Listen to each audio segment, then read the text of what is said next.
To me, it's very much like the intensity of a pain that you might get from having your hand on a hot burner. It's that level, but not stop. You can't take your hand off the burner. Tom Zeller Jr. is an award-winning journalist and former New York Times reporter, now editor-in-chief of Undark. He's the author of The Headache, a powerful mix of memoir and science on one of our most confounding pains. Cluster headaches are considered one of the most painful syndromes that a human being can experience. I never set out to tell that story. It was something that I always kind of kept very private. Even among neurologists and scientists, it's kind of considered not a sexy thing to study. We know more about the common cold than we know about headaches. There is this group of people who are super responders. Not only does the CGRP stuff work, it really works. A camera, through the use of AI, it would alert you that you're going to have a migraine in 3 days. There's a certain momentum that's happening now on headache science. I think scientists are finally paying some attention to it. I myself have what's called cluster headache. It's less familiar, I think, to most people than, say, a classic migraine, which is probably the most familiar of all the primary headaches. But that was sort of the starting point for me. I started to develop these headaches in my 20s, and cluster headaches are pretty painful. I try to avoid getting into, sort of comparative measures, but cluster headaches are considered one of the most painful syndromes that a human being can experience. So, it would be foolish of me to try to explain the dialectic of my life without including the mark that these headaches have had on me. I never set out to, at least not in the first 30 years of my journalistic career, set out to tell that story. It was something that I always kind of kept very private. People around me knew that I had these headaches, and necessarily some of my employers knew, although I took a lot of steps to sort of hide that behind a curtain as well, even from them. But when I finally decided to sort of look into this as a book project, and we can talk about why that might have been too, but I started to realize that all of those characteristics, not just the pain, but the hiding, the sort of slight sense of shame or sort of self-blame, the inability to really have serious conversations with people about it, the misunderstanding even within the medical community, attempts to hide it from employers, all of these things were like really, really common among a lot of the people that I talked to. So that was sort of like what pulled me onto this path, if you will. Does that answer your question? Yeah, and it is one of my curiosities also, and I want to dive a lot more into sort of like the world of headache, but also before we even get there, and you alluded to this, you have a long career as a journalist and a science writer, right? And sort of like part of the ethos of journalism is like you're not the subject in the story. Yeah. And there is a tradition of sort of, like experiential journalism where I'm going to put myself in this mix, and like Michael Pollan or, and like I'm going to report from the front lines of my own personal experience. But I think that's still pretty much the outlier in that world, where it's sort of like, okay, I'm going to go out and talk to all the people, interview all the experts, find out and I'm going to report from the front lines of what's happening to others, what I'm learning from others. So you making a decision to say, well, I'm actually going to lead this and actually bring myself into this conversation. I'm curious for you, just as a journalist, like how that was for you. It was terrible. It was absolutely terrible. It was terrifying. I resisted it in the beginning, kicking and screaming as I discussed it with my original editor. And yeah, it was, as everything that you say describes exactly how I felt as a journalist. I read about other people. I tried to take myself out of the story, especially a certain sort of journalism. I mean, you mentioned that there are exceptions, but I was, spent the majority of my journalistic career at the New York Times, where the voice from nowhere is sort of the default posture of storytelling at the New York Times. And you can debate whether or not that's a good posture or a bad posture, but it's the posture I learned. So when my editor told me, well, we really need you to be a character in this book. I mean, obviously I'm writing it because I have headaches, but I thought maybe that would be a paragraph in the book, and then the rest of it I could spend my time. But, he seemed really convinced that it couldn't be that I would only gain authority and also gain the trust of an audience for this book if I was willing to, unveil myself too and put myself into the story. So it was a struggle, and I had to learn how to do it and how to do it honestly, because, your temptation is to still kind of shade and duck and weave even from yourself. So it was really hard. I'm glad you asked that, because it's something that, I think most readers probably wouldn't tuck into, but if you're a journalist and spend any amount of time doing it, it's absolutely terrifying to write about yourself. Yeah, and I totally, I'm not a journalist. I've written a number of books, and the very first book I wrote, I didn't put myself in the story at all. And my editor came back to me. She's like, "Nah." She's like, especially first book out, people want to know who you are. Like they want to have a sense for who you are and why they should care about what you're doing and what you have to say and like what you're bringing to them. And I was deeply uncomfortable with that as well, just because I don't like that level of immersion of my own story. It's changed over the years, but it's an uncomfortable thing. I think no matter, for most people, it's really. Do you think you're more comfortable with it now? I am. And I think that's just literally, it's 15 years of exposure therapy at this point. Yeah, I don't have enough yet. I've told people that my next book is going to be anything but about me. If I can help it. I've told friends on occasion, I said, my ultimate aspiration is for me to become invisible and let the work to always take the lead. But it's a very hard thing to do, especially in the age that we're living in. Yeah, and I think book writing and book reading is such a different animal in some ways. And I'm an avid reader, but I'd never really attempted a book before. And I think I learned that that sort of there's a different transaction happening than in other kinds of writing. That it's very intimate. It's the longest of forms. You're going on this journey together, and so in the same way that you might expect your seatmate on a cross-country drive to open up to you, you expect the driver to open up to you on that long ride. Yeah. And, it's sort of like you have to answer the question out of the gate, like, why should I trust you enough to give you 6 or 8 or 10 hours of my time, in a world where it seems like I just don't have enough anyway. Yeah. So let's drop into the world of headache again. So you, as you described, you have had cluster headaches since your 20s. Headache is an interesting term. It's sort of like this big catch-all. It's a giant bucket, and into that bucket, people have maybe heard clusters. I'm sure a lot of people have heard migraine, tension headaches. And how do we distinguish between the types of headaches these days? Well, I mean, that's sort of a double-edged question in a way, because there's, how do we distinguish between the headaches medically? Is a very different question from how do we distinguish between headaches culturally. And I think that matters in some ways. And in a lot of ways, the culture has influenced medicine too. And I get into some of that in the book. So, I mean, the quick sort of headline description of medical headaches are that there are headaches that are symptoms of some other malady. So you might develop a headache as a byproduct of, say, a COVID infection, or being dehydrated, having too much to drink the night before.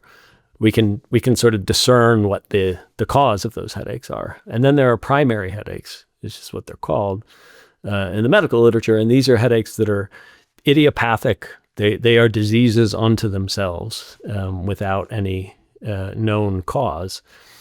So migraine is probably the most familiar one. You named tension headache is probably the most common one, but they tend to be less severe and can often be treated. I don't want to diminish anyone's experience with these, but they can often be treated with over-the-counter medications or some lifestyle changes. Not always, and they can be ruinous in their own way, but they're the most common. Then migraine, which is, I learned just staggering numbers of people, primarily women, have migraines, something like 50 million just in the US alone. And then cluster headaches is the third of the sort of major primary headaches. And then there are several others that are less familiar. Thunderclap headaches. There's even orgasm headaches, which are spontaneous headaches that come on at the point of orgasm. So that's how it's sort of parsed up medically. In the culture, it's a much more interesting question because we use this word headache metaphorically for all kinds of things, for an annoyance, for things that are just driving us nuts, things that we don't want to do. And we all use that term and we all recognize it. I've even seen uses of the term migraine as a synonym in that very sense, not as a medical headache, but as, boy, these taxes are a real migraine. So, and I think the fact that we traffic in those terms that way has made it harder for people with the sort of medically parsed version of the disorder to really gain any sort of attention, whether it's, financially from the National Institutes of Health, or from, an employer who might think that you're sort of, I don't want to say faking it, but, we've all had headaches. We all know what headaches are. And it becomes very hard to convince someone, or at least that's the feeling that I think that people with headaches take in. Maybe it's not fair it's something that we internalize, but there's a sense that everyone's had a headache, and if it's bringing you down, then you're the weak one. I have headaches too, and it doesn't bring me down. So what's wrong with you? There's sort of that implied judgment. Is it fair? I don't know. You tell me. You've had headaches. I mean, I think it's really interesting because, earlier in our conversation, you said, like I'm not going to compare like my cluster headaches to somebody else. I can't tell you what my relative level of pain is compared to somebody else, either with their type of headache or whatever it is they may be going through. Mm-hmm. And I sense that that's one of the really big challenges with people who suffer headaches is that, you've got two people both told that, like the pain that they're experiencing, here's a checklist. Okay, that qualifies as a migraine, right? One person's like, all right, I can kind of work through it. It sucks, but I'll deal with it. Another person is leveled with it, can't get out of bed, can't be around sound, can't be around light, and maybe it takes 3 days to wash out of their system. And yet here are two people side by side saying like, you've got migraines. And then, so yeah, you can see how there might be a tendency for somebody, depending on their social conditioning overlaid with that also, to kind of say to the other one, like, come on, buck up. Or somebody who has regular tension headaches, come on, like, seriously? Like, look, I have these all the time. Like, just, you got to deal with it. And there's this whole social and judgmental overlay that happens that I think, and you write about this, that makes the actual, like the pure headache related pain potentially compounds it. Yes. And I think that there are a few things at work there. We can probably, if we take the population in aggregate, you can always be assured that some small percentage of them will be classic malingerers, or they might be hypochondriacs, or, and that's, I even state this in the book, I think that's okay. I mean, whatever field distortion has you showing up at the doorstep of a doc seeking help deserves empathy and deserves attention. But, we can step back from that and honestly assume that some percentage of people just have something else going on and the pain is just sort of their way of addressing it. But it beggars belief to think that someone who is retreating to the bedroom, missing their daughter's wedding, missing functions at work, almost transforming from a person who's just really engaged, social, extroverted, and then retreating into a dark room for days at a time. It beggars belief that any large percentage of them are not in anything but terrible pain. I mean, it just, and yet, it's because of that word headache and because of the dynamics that you're describing that residue, I think, tends to sort of be there, either overtly or not. I mean, I've struggled even with the book to decide how much of this am I just kind of internalizing from the wider culture and then imposing on myself versus how much is really sort of being directly projected at me by people in my life. I think far fewer in the latter case, but you feel it anyway. I mean, I'd be curious to know if you ever, I mean, I would guess that with your headache, what kind of headaches do you have? Migraines and also You have tension. migraines. So I have migraines, I have tension headaches, I have ocular headaches. So I have like wow. a nice low collection of fun things that kind of like have a rotation with me. Do you get the neurological accompanying symptoms with your migraines, like very the aura very rarely. The only reason I would even know how to answer that question is because literally decades ago, one time I got the classic, the aura, the spotty vision, and I didn't have a headache, but somebody who was familiar with migraine asked me way back then, they're like, "Do you have a headache?" And I was like, "No," and they're like, "You may want to go home now." And sure enough, like 20 minutes later, I was flat out for like the next 24 hours. Yeah, and flat out because, I mean, the pain was the major symptom, the salient symptom for you was just, I mean, was that something that you wanted to talk about readily with people? No. And this is one of the things you write about, right? Also, is just like, and we not too long ago, we did a whole episode on sort of like invisible pain, especially chronic invisible pain. When other people can't see it, it's really hard for you to know, like there's this tendency to hide it because you feel like you're going to be judged for it, you won't be believed. And then other people kind of look at you like, I don't know, you look okay. Yeah, you seem fine.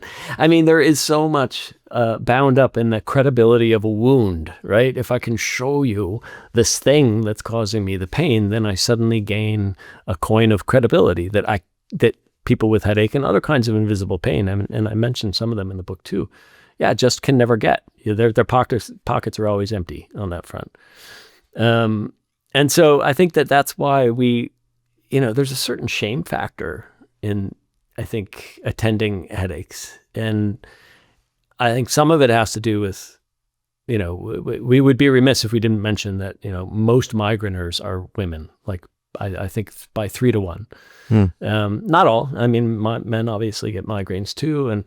But it's almost certainly, a hormonal component happening there. And when we can't figure out, historically in medicine, when we can't figure out what's ailing a woman, it's because she's hysterical. That's what we've tended to sort of describe it as. And that is sort of, that blended out, I think, through the culture over the last 200 years to define headache writ large.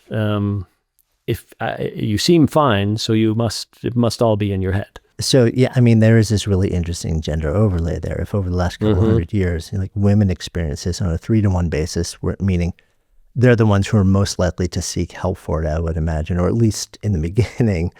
And then because it's nothing observable, there is this gender bias, and there's the sort of like the classic labeling of, it's gaslighting, medical gaslighting, saying, well, exactly. Then, you sort of like expand that out into the culture, and then there's association. Well, like pretty much maybe most people who have this thing going on, then, it's just, there's other stuff in their life. They're making it up, whatever's going on. Like it's not a real thing. Yeah, it's not a real thing. Or, the classic, you just need to relax. You're too high strung.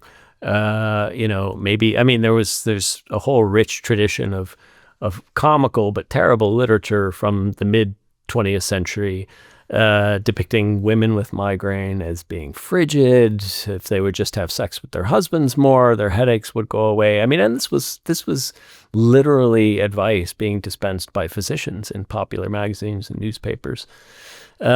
And interestingly, even at the time, and there are some really good books that sort of cover this in greater depth than mine. Joanna Kempner is one author that anyone interested should look that up. I think her first book is called Not Tonight, and she gets into this pretty deeply. But men during the same period who have migraines or complained of migraines or were diagnosed with migraines were described with a whole other typology. They were too success driven. They were too they were too ambitious, and they were too intelligent. But women were described with the same condition as being too frigid and too stressed. So, I mean, the sort of gender biases are obvious, and we've obviously grown beyond that, but there's still a residue that, there are anecdotes in the book where I spoke to to women who still experience some semblance of this in the privacy of their doctor's offices today in 2025. So, and I mean, there's an impact there. Like if you show up and you're in pain, then somebody tells you it's not real. Then you're also showing up with your history, with your psychology, with your patterning, your conditioning, your traumas. Yeah. And you may then bring to that pronouncement, well, okay, this is a person of authority. They must be right. And then whatever wounding you're bringing to that, and the shame and the blame, saying, well, maybe this is my fault. Maybe. So, then you take the actual physiological pain and you compound it with just psychological heaviness that creates this really awful spiral. Yeah, a terrible spiral. And it also complicates the way that we talk about things that do, actually have probably some role to play in migraines and maybe cluster headache too, which is that, these are very sort of chemically driven, mechanistic in a way that is still somewhat invisible to us. We're still trying to figure it out, but almost certainly, a neurobiological disorder, a breakdown of a sensory system that can be exacerbated by stress, for example. But it makes it harder to talk about that stress as a hormonal event, a release of cortisol or release of other hormones that can interact with certain receptors and exacerbate pain. It's not a clean, linear connection, but it certainly plays a role. But if you're telling me that I suffer from this disease because I'm a stress case, you make it really hard to have sophisticated conversations about hormone wash and the tides of our blood system in a meaningful way that isn't sort of dripping with bias and judgment and simplicity. Let's dive into a little bit then what we do know about where headaches come from. And this is something that you deepen into. I remember very early in my experience being told, well, this is a blood pressure issue, and that's how it's going to be treated. And there seem to be evolving theories about what is actually at the root of pain in your head.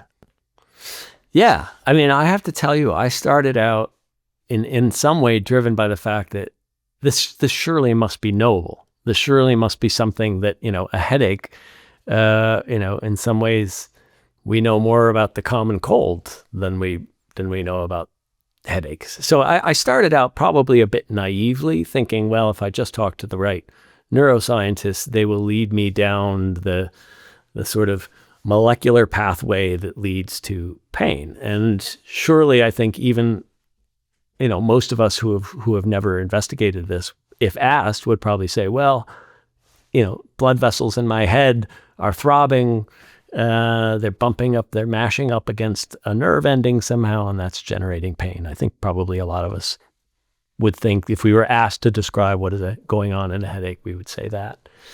And for hundreds of years, that was sort of the prevailing theory. There were other flavors and other explanations that involved the humors, but there was a general sense that, the flow of blood into the brain had some major role to play. We don't know in 2025 if that's necessarily true. And one of those entertaining things for me as a science journalist was to talk to experts from different camps on this question, because they vigorously disagree with each other on the role that the blood vessels play at all in headache. So if I were to give my best guess of what a typical neurologist would say that isn't necessarily caught up on the latest literature, they would say, well, it's probably some, an activation of the blood vessels in the meninges, which is the only innervated part of the brain. It's the layer between the skull and the gray matter itself. It's the only thing that could experience pain, they would say. So it must be something to do with the blood vessels and the nerves in that layer of the brain. And probably if they know a little bit more, they would say the trigeminal nerve, which is the nerve that provides sensation to your face and parts of the sides of your head is mixed up in this business somehow. There'd be some disagreement over whether or not that's the trigger, if that's where it starts. But certainly we know that certain molecules are released from the trigeminal nerve, neurotransmitters, during a headache event. So we certainly know that it's involved. And that has led to some interesting therapies, which I'm sure we'll talk about. And they would probably say, if they knew even a little bit more, that the hypothalamus is probably a central player in this, although we couldn't say exactly how. Is it the prime mover? Does something go wrong in the hypothalamus and then set everything off and then trigger that inflammation in the meninges? We don't know for sure. And then I would say if they were really, at the cutting edge and maybe even playing at the fringe of headache science, they would say everybody's wrong, that there have been plenty of studies that show that the blood vessels are not activated at all in some people experiencing a migraine attack or a cluster attack. There have been studies, there's a classical study of a cluster headache patient for whom it's just almost axiomatic that the trigeminal nerve is a central player in this, who had that nerve severed at the point during a surgical severing to relieve his pain, and he still had cluster headaches. So if they were really, if a scientist was really at the edge of things, they would say, we really absolutely don't know. We know all these structures are involved. We know there's chemistry involved, but we don't know why. And we don't know why it persists in the human animal almost uniquely, probably in the animal kingdom. I mean, we don't really have good evidence that other animals sort of fall over and hold their heads very often. Maybe we're just not seeing it, but probably unique to the human animal and something that probably should have evolved out of the human animal by now. So there's a lot of discussion and interest in why this thing also persists. So that's probably a long-winded mechanistic sort of description, the best I could do.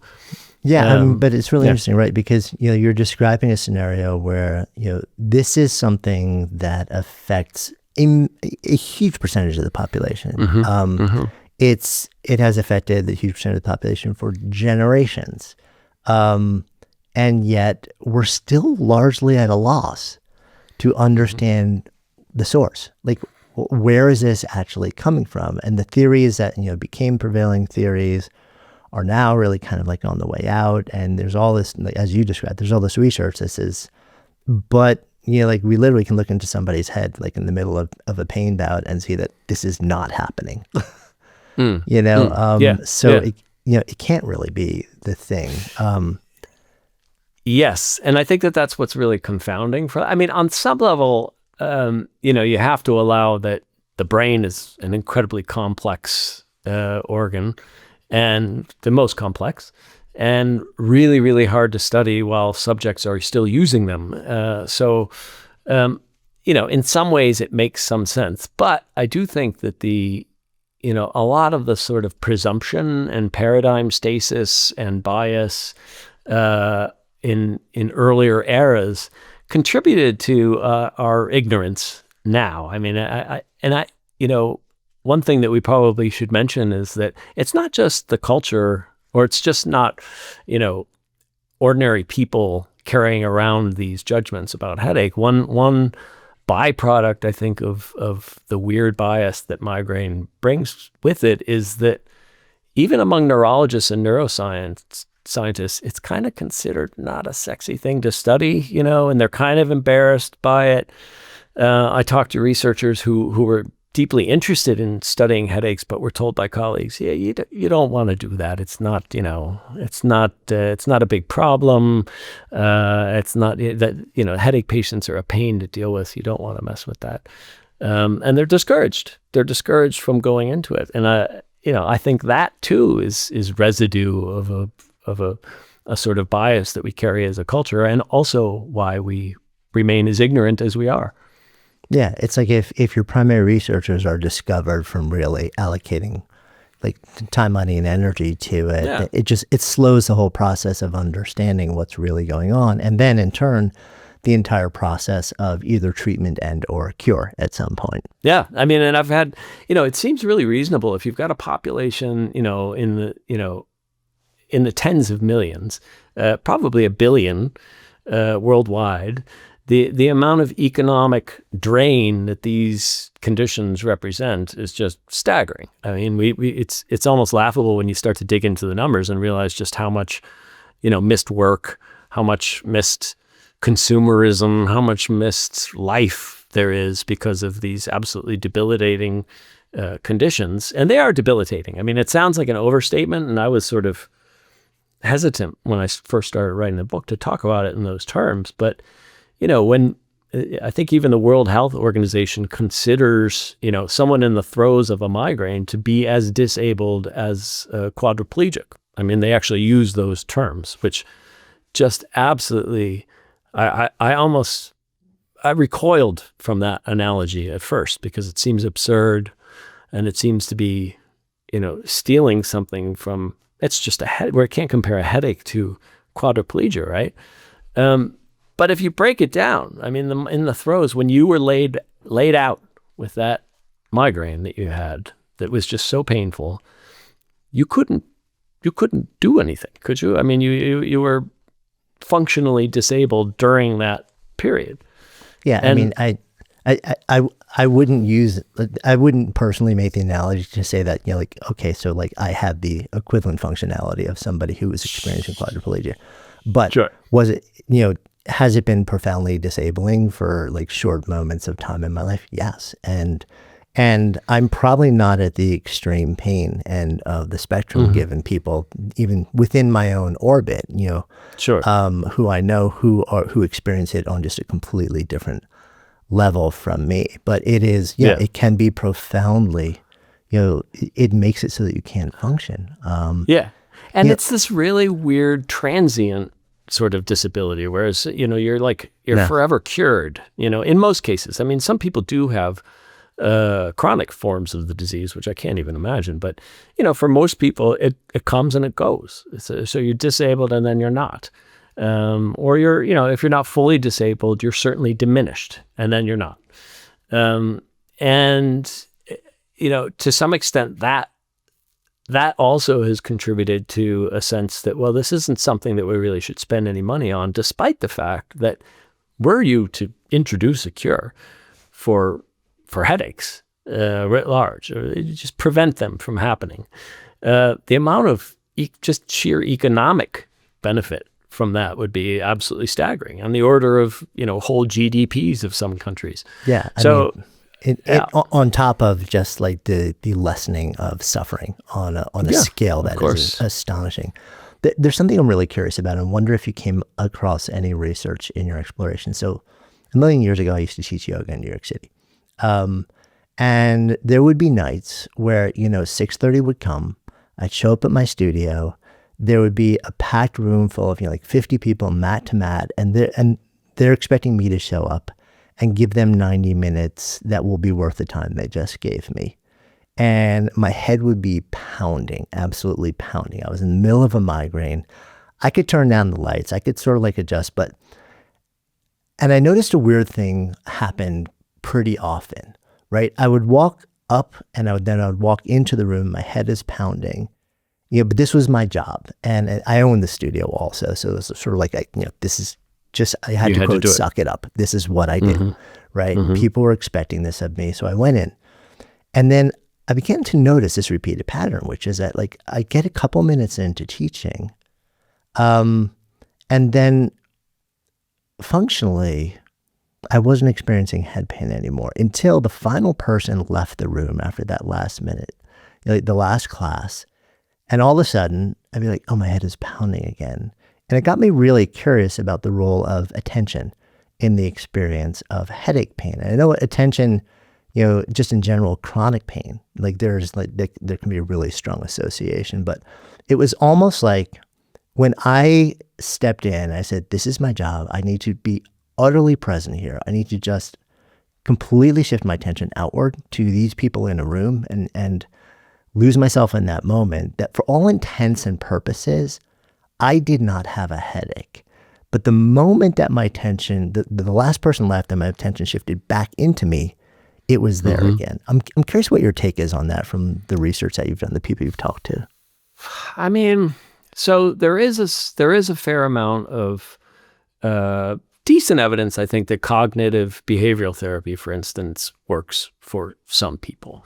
I don't think it works for all people, but there is some amount of that research that suggests that you can will yourself, some people can, will themselves to a place where they either are able to calm that pain or set it out of a frame of reference enough that they're able to function without it. They're doing that consciously. It sounds to me like you were doing it unconsciously in some way. Yeah.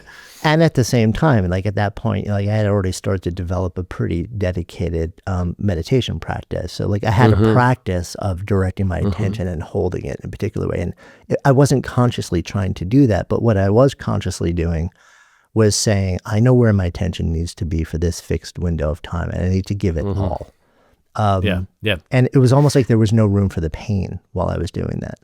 Yeah. And, I think that's, I mean, congratulations. It's extraordinary that you're able I wish to I could do it at will, but I think a lot of people, there's a part of me that, hears your story and doesn't want to, suggest to listeners who could never do that in a million years. Totally get it. Either because that this is something that they could think themselves out of, because in some ways that does tend to shift it back, a certain amount of responsibility for the disease back onto the patient in a way that I'm loath to do, despite the fact that you're someone who could.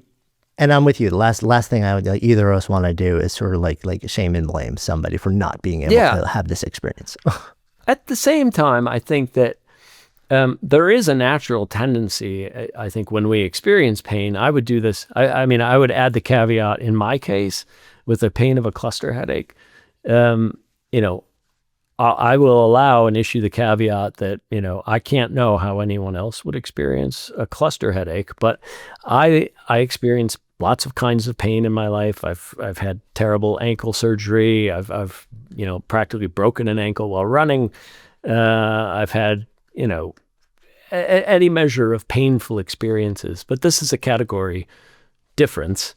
And on the intensity scale of, I would not be able to do what you did, and I would be literally on the floor just writhing. To me, it's very much like the intensity of a pain that you might get from having your hand on a hot burner. It's that level, but not stop. You can't take your hand off the burner. I'm not sure I could even gather thoughts I couldn't gather thoughts to focus on something else. That said, the idea that we try to distract our attention from the pain is so native to the experience of pain in the human animal that we, which is why people often do self-harm in other ways during the throes of a really serious attack, both migraineurs and cluster patients. But I would, I've never talked about this out loud, but I would grind, in the experience while having the headache, I would sometimes grind my fingers into my scalp in the spot where the pain was, to the point where, I'd be bleeding, and in an attempt, and it does actually, I don't want to say help, but it's a distraction. You're focusing your attention on other stimuli in the body. I don't think though that a classical migraine or a cluster headache, the molecular sort of event that's happening, the neurological event that is happening, is dominant and almost impossible to sort of just look away from. I think what your experience is pretty remarkable, but I also think that it does have affinities with. They try to teach this. I visited facilities where cognitive behavioral therapy and sort of grabbing control of pain and trying to refocus it is a very common strategy. And for some people, it really does work. And I think it probably has something to do with the level of intensity of the pain. At some point, I'm sure it does, yeah. If there was a dagger going through your head at the beginning of that yoga class, you probably couldn't think your way Yeah, out of it, agreed. I'm guessing, but maybe you could. I don't know. Agreed. No, and I think that's probably right. Let's shift gears a little bit and talk about treatment, because there are a number of different ways that we approach headache. Let's start out by talking a little bit about pharma. Because I think that's a go-to for most people in the beginning, or else that's the first thing is that they try. Beyond whatever is over the counter, which may for some, depending on what they're experiencing, help in some way. Right. But I think after that, the next thing is, okay, so what might be prescribed to me? And there are a handful of common medications that work in varying degrees. So take me into this a bit. Yeah. So, I mean, the most interesting thing to me that I discovered, and I guess I sort of knew this intuitively, is that there are, up until just a few years ago, and by few, I mean 6 years ago, there were no medications on the market at all that were expressly developed to treat a migraine headache or to treat a cluster headache in a preventative way. Never. There was one in the 1960s that was incredibly toxic, methosergide, which is now no longer prescribed, although it does have some clinical use, but it also created all kinds of nasty side effects. And then every other drug that's been prescribed, and in my case, for instance, it would be verapamil, which is a calcium channel blocker, also very common prescription for migraine patients. Topiramate, which is strangely an anti-epileptic drug that seemed to have some affinity or seemed to help some migraine patients for reasons that we couldn't explain, also became a default prescription for migraine patients and for cluster patients. And up until, say, the 1990s, that kind of was it. You might get caffeine pills. Cafragot was a common migraine prescription. And then in the 1990s, there was a wonderful discovery of sumatriptan, which is a drug. If you have migraines, I would guess you've probably been prescribed that at least once. Mm-hmm. And does it work for you? Ish. Ish. Okay. Yeah. I mean, it does work for a lot of people. Yeah. But not everyone. And one thing that I learned in doing this, because I hadn't really covered pharma before, but if it works for about half of people, which is a roll of the dice, really, that's considered a sensational drug discovery. If it works for 60% of people, you've struck gold. And yet, for any given patient, it's a crapshoot, which seemed really sort of pathetic to me, but that's really what we've been looking at. Sumatriptan was a great discovery. It sort of grew out of a lot of interest in serotonin, which we were only starting to learn anything about in the 50s and 60s. And in the 70s, we started to isolate some receptors in the brain that seemed to have an affinity for this molecule that it was Glaxo who was looking at. It seemed to have some interaction with head pain in a way that we couldn't explain, but did seem to work. So in the 1990s, we got, it was called Imitrex at the time, it's now generic. And the drug was sumatriptan, and it was great. And it was a way to sort of treat an individual migraine or cluster attack. I couldn't take it by pill because it just didn't work fast enough. A cluster headache comes on in seconds. It's with no warning, and to wait for a pill to take effect would not be the most effective therapy. But anyway, that drug was great and it worked well enough for some people, but it didn't really solve anything, and it certainly didn't prevent headaches, which is part of the problem. So you can't keep popping sumatriptan, because eventually the body adapts and you get into this terrible cycle of relapse headaches. So the sumatriptan wears off, and now you've got a really massive and even worse migraine than before. You take another sumatriptan and you're caught in a cycle that's just miserable for folks. So even by the 1990s, 2000s, 2010, we didn't have anything to prevent a migraine or a cluster headache. Yeah, which again is pretty stunning, just given the prevalence and the impact. Yeah. But, there was a lot of, behind the scenes, there was some swashbuckling science going on that we don't read about. And in some ways, despite the funding sort of profile that headache has enjoyed or not enjoyed for the last many decades, it tends to be wildly underfunded. And so this research, if it gets done at all, is usually funded by industry anyway, and only if they have a hopeful target. And they started to have one in the 90s and 2000s in a molecule called CGRP, which is calcitonin gene-related peptide.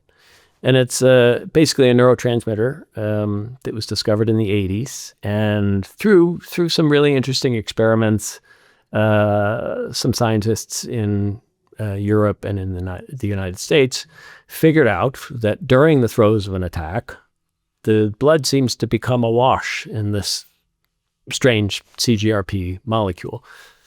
And enough of them were curious to know why that they developed an antibody, unlike a typical synthesized chemical medication. These are biologics that, they developed large molecule stuff that are very, very, very uniquely targeted to just this receptor for CGRP.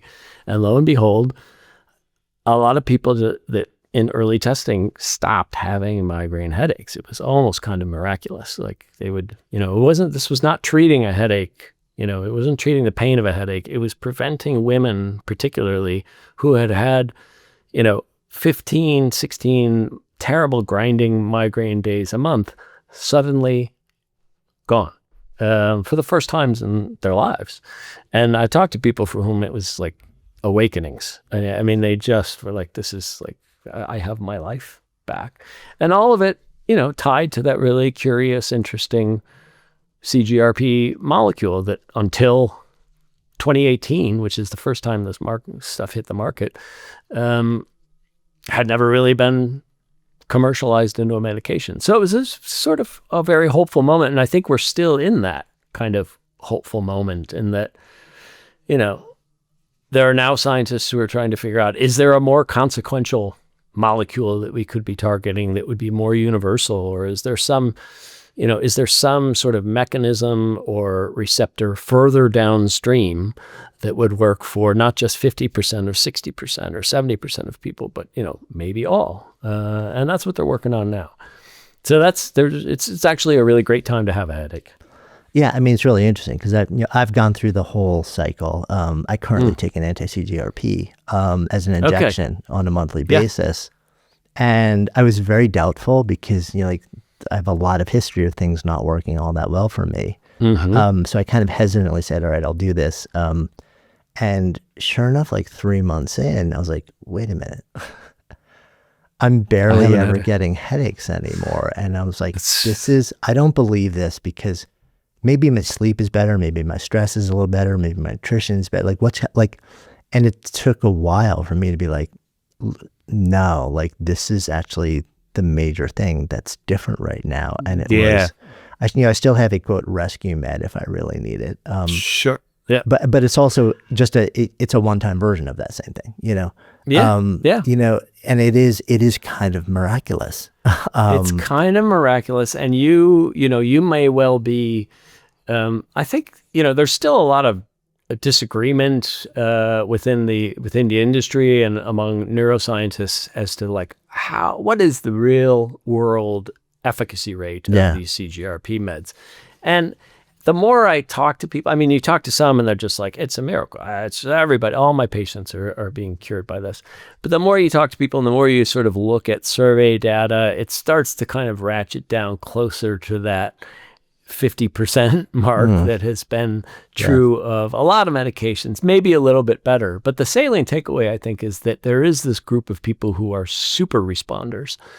When not only does the CGRP stuff work, it really, really works for people who have the genetic makeup that we don't fully understand. And you might well be one of them, and I might be too, because I've taken it. For a cluster, you don't take it on as an ongoing basis. You take it sort of a larger set of injections at the first sign of an attack. it's characteristic of cluster headaches to last for roughly 2 or 3 months of daily multiple grinding headaches and then disappear entirely. So you just take it enough to sort of stop that cycle and then don't take it again. And I was as skeptical as you. I've thought this stuff, I've tried so much weird stuff in my life, it's not much weirder for me to inject this stuff into my bum and hope for the best, but I didn't think that it really was going to make a difference. But I believe it did. I believe it did, for the first time in my life, stop a cycle of cluster headaches from coming on. The big question marks with CGRP is like, you're taking it on the regular, what are the byproducts of suppressing CGRP to that extent for long periods of time? We don't know. I mean, those questions aren't answered.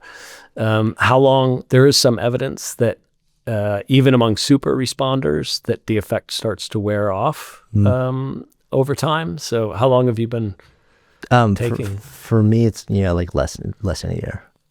Okay. So, I mean, it's fairly new. Yeah, it's fairly new. Yeah. But I there is some evidence, and it's not, it's not bulletproof, but there is some evidence to suggest that after a few years, they start coming back, and the CGRP, some patients who have been taking it since 2018 are now finding themselves sort of back to the drawing board, in really kind of a heartbreaking way, to be honest. I would imagine, because you kind of think, oh, wow, like this is it, I'm good. And all of a sudden it's back.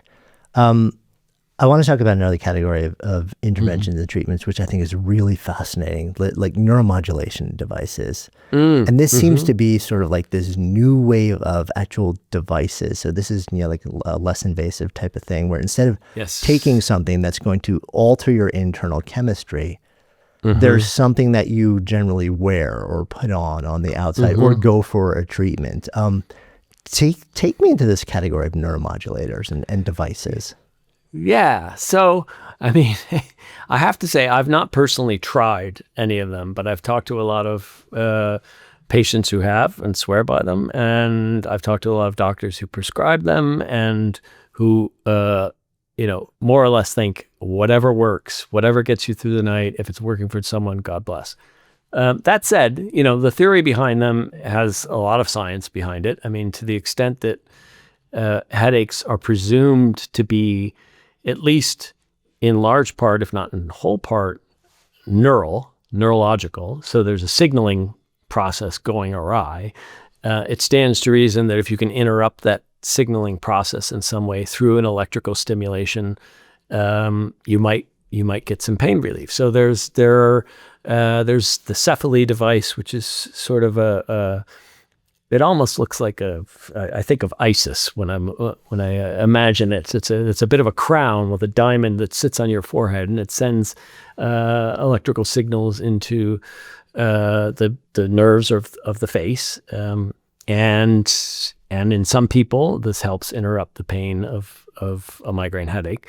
The vagus nerve, which I'm sure you've read a lot about and probably even discussed on the show, is a really prominent superhighway for sending signals up and down throughout the body, particularly from the gut. And there is some sense that there is a gut-brain connection that has information for us on migraines too, although we don't fully understand it. But these devices can be held to the neck, and it'll send electromagnetic signals into the vagus nerve. And in some patients, it does seem to help alleviate a headache. There's some that go on the back of the neck. There's a whole forest of them. There's one now that attaches to the arm, strangely enough, and travels up the nerves on the inner part of the arm.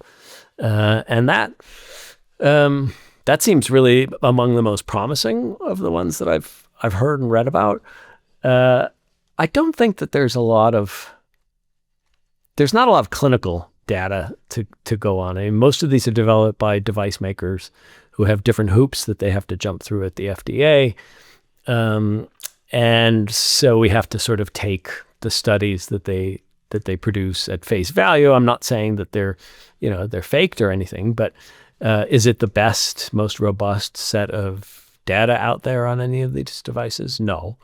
So there's a part of me that remains somewhat skeptical of them as any sort of universal. I'm gonna catch hell for saying this, as some sort of universal solution for people. That said, it clearly works for some people, and if it works for you, then I think that you need to ask no more questions and just kind of carry on. But they do, I mean, and this is something, by the way, I'll mention that there's some evidence even in ancient times that we understood that electrical shock can have some interaction with the brain and head. So there's some speculation that even as far back as, ancient Mesopotamia, we had some idea that an electric shock could help a headache.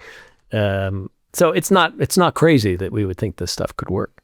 Yeah, and if you buy into the the notion that there is some sort of electrical wiring issue that's happening, that's like at least contributing in a major way, then if there's a way to alter, that electrical process, well, okay.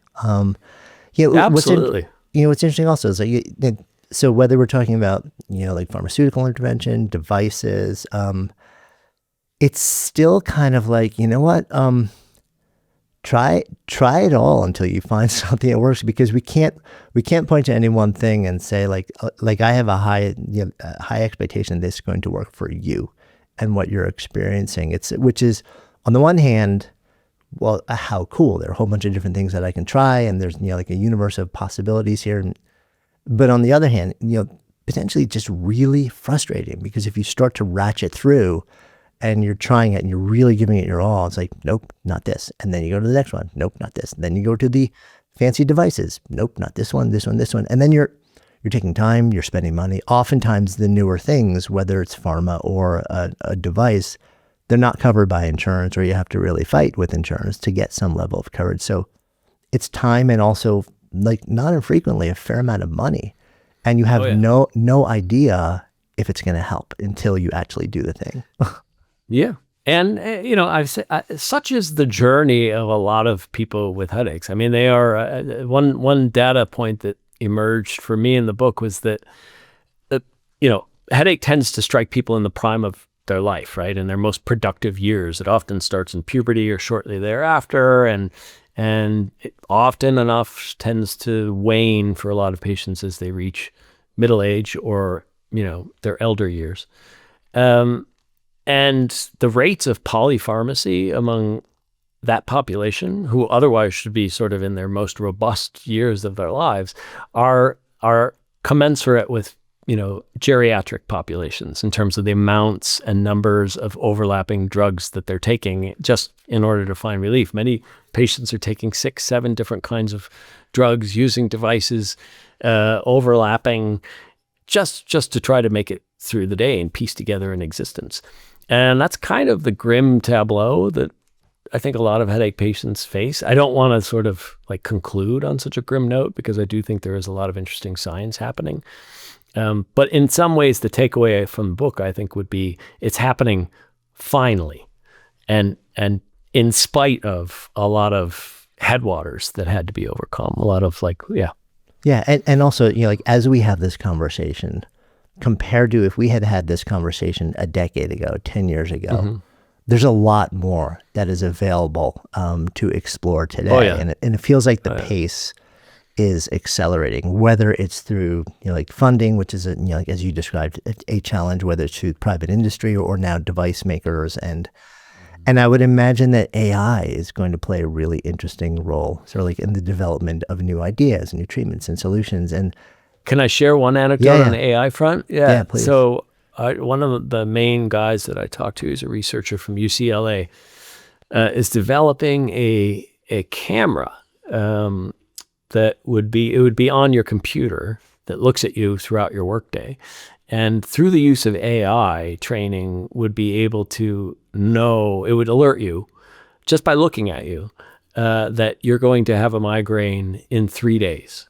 So it can detect, and that's sort of the goal, and that's what they're working towards. But there is some evidence that might come to pass, because these AI models are able to detect, subtle fluctuations in skin temperature and in blood pulsation just by watching your skin move. And there is some good evidence that your migraine, anytime you get one, started developing as a storm several days before. So yeah, AI is going to have some fascinating roles to play in all this. Yeah, I mean, imagine you pair that with sort of like a camera, and then you've got a wearable on that's like reporting in a whole bunch of different things where you can't, it's like when people were reporting that certain wearables were actually able to detect, during COVID, like 3 or 4 days before any symptoms appeared, when somebody had a high likelihood of actually like getting that. And it is, I'm excited about the future of integrating things. So then we go from, and then we'll wrap up shortly after this, we also go from AI, which is the absolute cutting edge. We don't know what's coming, but it's happening so fast. And then we go way back in time to psychedelics and interesting research being done in particular around psilocybin headaches right now. Yeah. And that's sort of how the book starts is, I've known for a while that this was percolating. It's particularly useful, or at least it's experimented with in the population of cluster headache patients who really were sort of the driving force behind science on this. This is really interesting story of ground up science. This is another Joanna Kempner book. I keep plugging her books, but she has a book out now that's about this group of cluster headache patients who saw that psychedelics were helping them with their headaches and sort of created this online culture where they came up with a regimen that seemed to work for a lot of people, and then brought it to researchers at Harvard and said, you should look into this. And finally some researchers listened. But, at the end of the day, it makes some sense, because you're playing around with the same serotogenic receptors in the brain that sumatriptan is, that the ergot medicines were also playing around with. There's something in that particular family of receptors that definitely has a common role in migraine and cluster and all primary headache pathophysiology, but we don't quite know what it is. So, yes, psychedelics are a huge area of research now. I think it's going to be some years, just because the populations are small. It's hard to get sort of funding for these studies, but you could do like I did and experiment on your own. I'm not advocating for it, but it can help people. It did not work for me. Have you ever tried? I have not. Which is in Boulder, that makes me the weirdo here, by the way. So it's like, it is a town where there's a lot of psychedelic, both, like therapeutic and and recreational. Recreational. It's a little bit of a weird place. So if we zoom the lens out here a little bit, are you optimistic? Yeah. I mean, I'm optimistic in that I think scientists are finally paying some attention to it. I think the recent success of the CGRP medications, such as they are, have provided a signal to big pharma that there's money to be made here. And let's face it, in the mercenary world we live in, we need pharma to pay attention. And if they think they can make a buck, they'll try to do that. So I think that there is a certain amount of there's a certain momentum that's happening now on headache science. And I guess there's a part of me that's optimistic that the book itself will give us, some permission to talk about it in ways that we haven't, and maybe expose some of these forces that have been kind of a drag on headache research and on headache sort of as it's distilled through the culture, that those will be sort of exposed in a new way and that people can talk about it openly and honestly. Most people that I talk to seem most hopeful that like people they know who don't have headaches will have something they can put in their hand and say, see, this is what I'm going through. And so I guess I'm hopeful that maybe that'll help too. Yeah. Feels like a good place for us to come full circle as well. So I always wrap with the same question here, which is in this container of Good Life Project. If I offer up the phrase to live a good life, what comes up? What comes up for me? Yeah. I think if you can, to live a good life to me is to have your health, to have people around you who support you and are there for you, whether you're healthy or not. And to be in a world where we don't judge, where we sort of stop judging each other and measuring our pain against one another and sort of creating hierarchies of suffering. I think that, to me, is a good life. Thank you.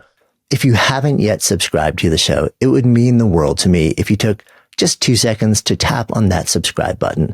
It helps us grow our Good Life Project community and continue creating the best possible show that we can for you.